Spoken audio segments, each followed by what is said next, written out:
In the familiar words of Samuel L. Johnson, he says, people need to be reminded more often than they need to be instructed.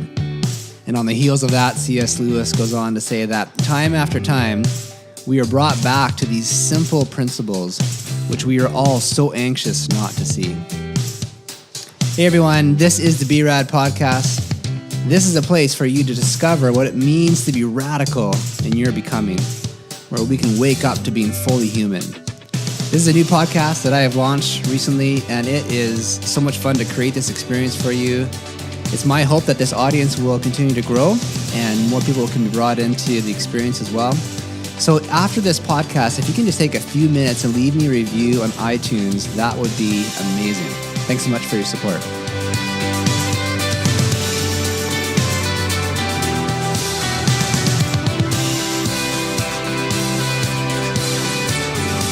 Today is episode number 9, and this talk is part of a series, and the title of the series is called The Madness of Being Self-Made.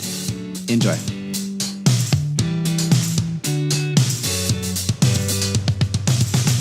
For a few years now, I have been on really an amazing journey that has brought me to some new insights, new ideas, and you could probably call that journey the journey of self-development, kind of like walking into the bookstore and making a beeline for the self-help section of the store.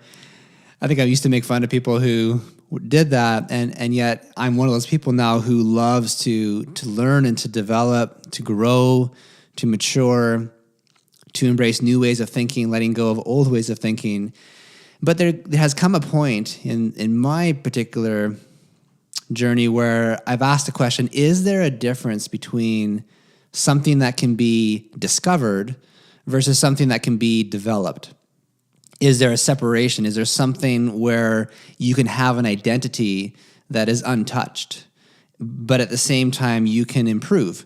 You can sign up for personal improvement, personal development that takes an existing substance, which is you, and improve performance or improve results or improve your way of living in the world, but not necessarily try to make you a better person, but change you so that you actually start to feel different, or you act differently and you say different things. So really this series is asking that question, what can be discovered and what can be developed? So I want to share with you a story off the top here, and this is going to be a story about a hard drive. So many years ago, we had an old hard drive, and as hard drives go, you update your computers and you move on, right? You're not using the same computer or phone now that you were years ago. And we had a hard drive that has just been sitting in our basement for quite a few years, and I'm always thinking, yeah, I need to retrieve the data off there. Well, I finally did that, brought it into a store, and was able to get all these images and videos of at least 10 years ago of our kids and ourselves. We have 3 kids. At the time of this recording, they are 14, 12, and 11. It was a really cool evening for us to take that information off that hard drive and watch it together on new technology, right? New screen, new sound system, and yet we were watching memories of our kids when they're really young.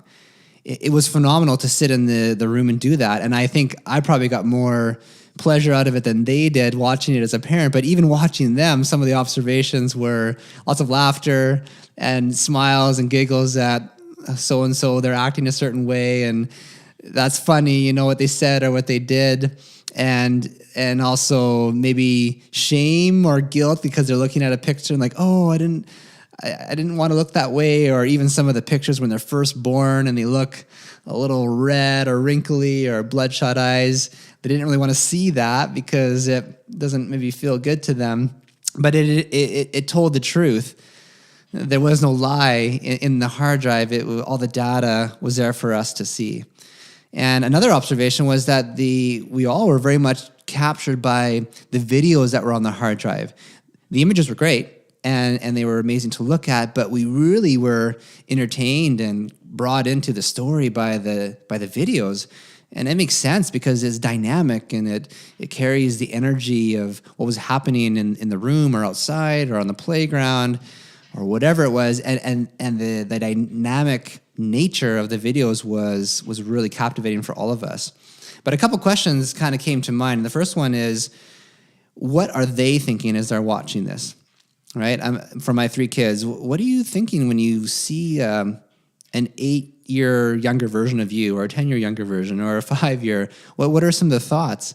They didn't really go into too much detail. I don't know if they just are keeping to themselves, but I was curious as to what they're thinking. But then I asked myself too, what am I thinking about them? What were some of the thoughts that I had when I was an adult or a parent to them at that time? Was I even paying attention to everything that was going on?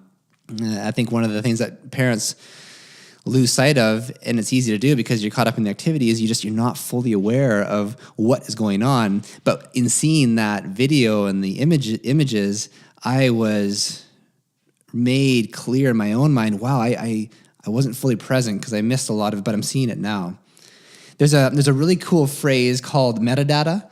And what metadata is it takes the imprint of data, but then it adds more to it. And it is information that goes beyond, higher. It denotes a change in a position or a condition. And data, we were watching the data from this hard drive. It was retrieved, and now it's relocated to this computer, and now we can see the data. But metadata is the stuff that is imprinted or embedded on the same disk that has more going on than maybe what you can articulate in words or what you're hearing, what you're seeing. There's a moreness that is there. And that was actually really fascinating, is what is the metadata that we're experiencing in watching this video? The data could be the flesh. It could be the words. It could be the funny antics that our kids were doing, and them talking and babbling and us laughing and playing together. And that's the surface stuff. But there's underneath it, there's this undercurrent of more information that is happening. And maybe information is not the right word, but there's a metadata. There's more and beyond. Another observation that I made was a couple thoughts here. So the first one is, when we are given life and we are born into this world, we are given this gift. And it's nothing that we did to earn it. It was an act of other people. Two adults came together, whether willingly or unwillingly, however that played out. But in the end, here we are as a human being. And I did nothing to earn my spot on the Earth stage. I just came here, and I've got to figure it out, or I'm invited into this dance that we call life. But we just showed up. And there really was no say in the matter. I could argue it. I could say, no, I belong in another universe. Take me to another planet. Whisk me away. Beam me up, Scotty. but no, this is where I landed. This is the place that I am now. The second thought is the way in which I got here was an act of procreation. That's how we define it. But this is also synonymous with co-creation with the divine. To procreate is the same, or is I would say a very high order calling that is co-creating with God. I mean, honestly, like, is there anything more sacred than creating another human being? I'm creating a podcast. It's fun. I enjoy it. It's my true self coming to the playground to play. But to create a human being, to be involved in the creation of another one of me, that's wild. I know it's commonplace, and we know that babies come from the act of sex, and we know that the eggs and the sperm come together and it grows, and it's very mysterious. But the fact that we are the result of that process is phenomenal. And this leads me to this question then, is that, does my life matter? All right, we come to this place and we were born, whether we want to be or not, or whether we agree with how it happened, or here we are. And this this question, which we at some point ask ourselves and multiple times throughout our lives, is why am I here? Who am I really exactly? I'm not entirely sure. Because in the billions of people, over thousands of years, spanning centuries and generations, who am I? Who am I to exist? What is the point of me? So you could answer it really one of two ways. You could say, well, no, I'm just a random collision of cells in this circling cosmos. There really is no inherent meaning to it all, and unless I decide to give it meaning, and that's going to be the stance that I take. So we answer kind of a no to that. And then that puts us on this pathway to make for ourselves, and even on the pathway of self-development, where we now are saying, I'm going to make something out of my life, and I was born into a crappy situation, or I don't want to tolerate this anymore, and we get to work. We work towards achieving, conquering, ascending the ladder, accomplishing, and we play the game. That life is that's happening around us. We might flirt with the idea that we're a divine gift, but it doesn't quite match up with our daily actions. There's a phrase called the hedonic treadmill, which suggests that we continually work to maintain a certain level of happiness. So we get on that treadmill, whatever age it is or whatever conscious point in our life, and we say, okay, I'm gonna work this out because it's up to me, baby. Everything rests on my shoulders, and if it's gonna get done, it's gonna get done by me. And that can be the stance that we take. And unfortunately, if that is the stance that we take, then there's gonna be a price to pay for that. Because if everything rests on your shoulders and you aren't safe to just be you, and your presence as a person, your beingness is the result of your efforts, then if you let up for the slightest, then you're left behind.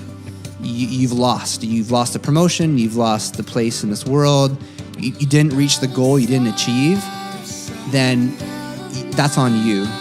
And you really have to make your name for yourself. That's a big pressure, but that is the result of that answer to that question.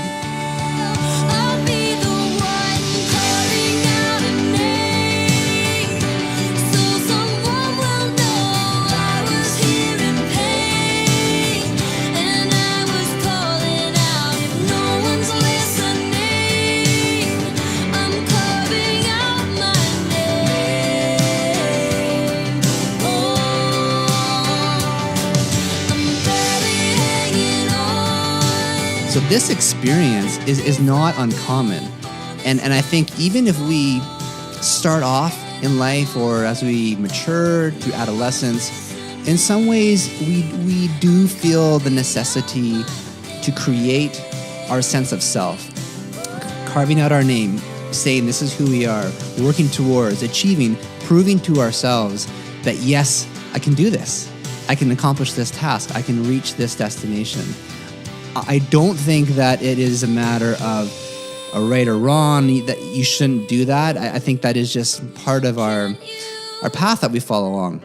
However, at some point, it will not work anymore. And at that point, we just continue to try to make it work, or we say, listen, I think I need to reconsider how I'm living this way because this is failing me. This version of me doesn't work anymore. So then the other response to this question is, again, going back to with billions of people in the world, over thousands of years, spanning centuries and generations, do I matter? Am I important? If we respond on the other side and say, yes, I do matter. I am a gift. I am some combination and cocktail of divine and human, divine and dirt that have come together in me as a person. And if we start to ease ourselves into that, then we do not think ourselves as one person out of a billion, but we think of ourselves as the infinite being deposited within the finite. That has a lot more mileage and safety and exploration than just merely a number in the world's population. It gives us the freedom and the spaciousness to go there, to go into that mystery and to go into questions that surround our being, not questions that surround our doing, but the questions that surround what does it mean to be here? What does it mean to be human? What does it mean to be in these relationships, to be in this country, to be in this occupation, to have these talents inside of me? Those are questions that arise when we believe that we are a gift from the divine, that we are here for a purpose, and we have that embedded in us. We have that data. We have that metadata that's encoded into us. It's like it's written on our birth certificate. If you pull out your birth certificate, it'll tell you the basic info, what city you were born, what the date was, a certificate number, all that information. That is the data. But what it does not tell you is information that speaks to the heart of you, that can't be tampered with. And I don't know, like there's a difference in maybe how we look at it and say, are you a blank slate? Maybe this is the debate that's gone on for many years is, are you blank, or are you encoded with some genetic predisposition towards something? Maybe it's a bit of both. Maybe there's a both and here. But if we entertain the idea that there's something embedded, encoded, you cannot erase it, you can run away from it, but you cannot delete it from the hard drive. Will be embedded on you until the day you die, that this is who you are. Then the invitation becomes, you can either discover it or you can try to create another version of you, right? It's the false self. It's the manipulated, coercive, not me version of me, but I don't want to discover this, so I'm going to create this instead. With your sense of being, there is this discovery. Now, I think when we come into this room, and it's the idea that we can be, that we can step into being, it can happen, I think, in a couple of different ways. The first way is that it's discovered when things don't work out. It's discovered when things are falling apart, and we don't know how to make sense of it all. It's like the cry for desperation. Like, why me? Why has this happened? And I don't know how to keep moving forward. There's also, I believe, that when we think and when we have trained ourselves to separate within ourselves, separate parts and say, okay, this happened when I was 10 years old or younger, and that I'm just going to leave it in that corner, or I'm going to suppress it, or I'm going to create another identity that's stronger than it. We really run the risk of a life of disconnection and disintegration, because separation does that. Whether it be physical separation with people or even internal separation. When you try to separate yourself and into different parts, it gets weird. And you can sustain it for a certain period of time. That hedonic treadmill that keeps you just moving forward, at one point you're going to fall off, or you're going to get a really cramped hamstring, or it's not going to serve you. But when we realize that we are meant to be whole, we are meant to be an integrated being that is connected together, then we don't have to live separated.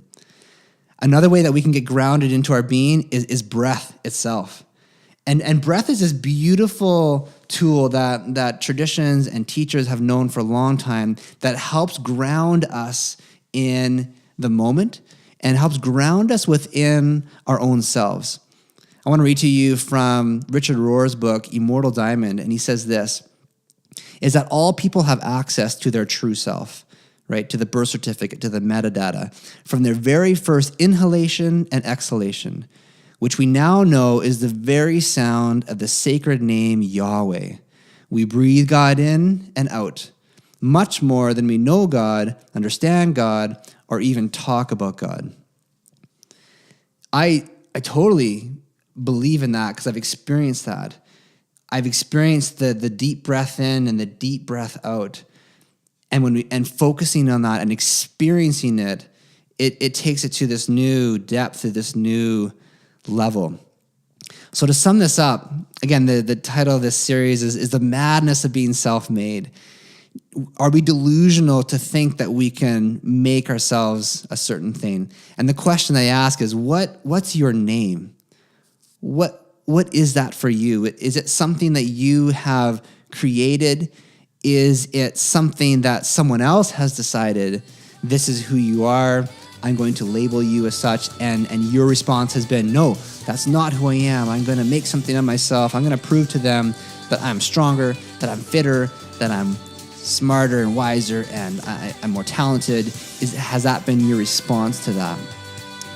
Or is your name hidden in a hard drive? Is it just waiting to be discovered? Maybe anew, maybe afresh, so that you come to an aha moment of, oh, that's who I am. That's who I've been the whole time. I believe that we are all precious commodities, that we are both rare and commonplace, that we are unique, and yet we are amongst other people who are also unique, and there's a commonality to all of us. But to know that there's an imprint of something in us that calls out to the divine and to humanity, that is where we find power in being. Not so much in our doing, in our accomplishing, in our improving ourselves, but to discover the power that is invested into us. Because again, we need to be reminded more so than we just need to be instructed.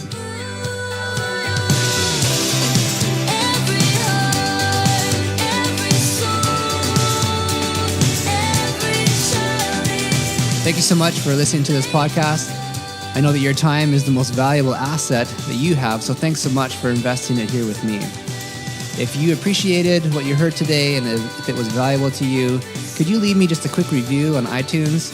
By doing this is a way for this podcast to reach a wider audience.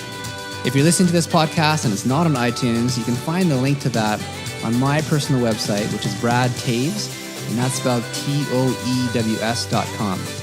You can also find me on Instagram and Facebook. You can connect with me there. The music today was brought to you by an artist by the name of Fell from a Star, and the two songs being Carving Out a Name and Made of Diamonds. And finally, to you, my friends, be radical in your becoming of the one that you are now, and of course, the one that you were always born to be.